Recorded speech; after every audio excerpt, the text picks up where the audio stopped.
আক্ষেপ থেকে যাবে এরকম কোনো নায়িকা আছে কিনা যে আক্ষেপ তার সাথে কাজ না করতে পারলে আমার আক্ষেপ থাকে? এইরকম কোনো নায়িকা যদিও থাকে, সেটা হচ্ছে আমার সিনিয়র পারসন। ওনার সাথে আমার কাজ হবে না কখনো। শাবনূর আপা, ছোটো থেকে ওনাকে পছন্দ করি। আর যদি নতুনের মধ্যে বলি, আসলে আমি বুঝতে পারতেছি না কার কথা বলবো। সবার সাথে কাজ করা হবে। ওর সাথে আমার ফার্স্ট টাইম কাজ ছিল, তো ফার্স্ট টাইম এসে অনেক ভালো লাগছে ও আর্টিস্ট হিসেবে কাজ করে।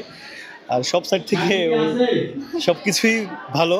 দর্শকদের উদ্দেশ্যে বলবো, আমাদের যে গানটা আসতেছে এটা সিনেমা স্টাইলে কাজটা করা হয়েছে। আপনি কোন মাধ্যমে কাজ করতে স্বাচ্ছন্দ্য বোধ করেন?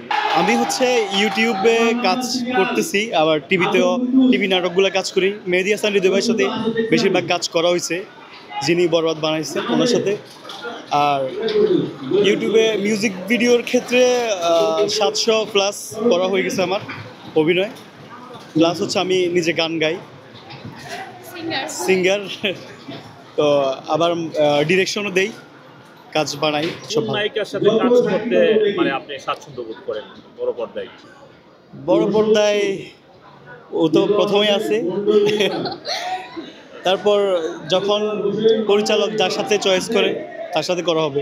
যে আক্ষেপ থেকে যাবে এরকম কোনো নায়িকা আছে কিনা যে আক্ষেপ তার সাথে কাজ না করতে পারলে আমার আক্ষেপ থাকে? এইরকম কোনো নায়িকা যদিও থাকে, সেটা হচ্ছে আমার সিনিয়র পারসন।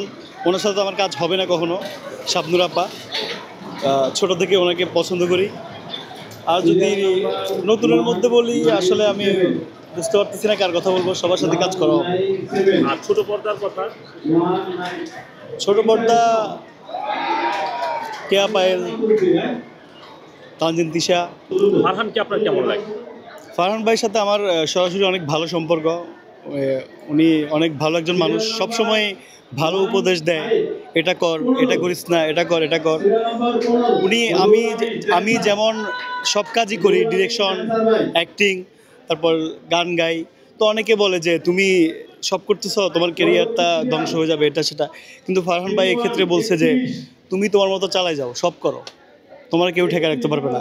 সো আমি ওনাকে পার্সোনালি অনেক ভালোবাসি, ওনার অ্যাক্টিংও ভালোবাসি, ওনাকে ফলো করি।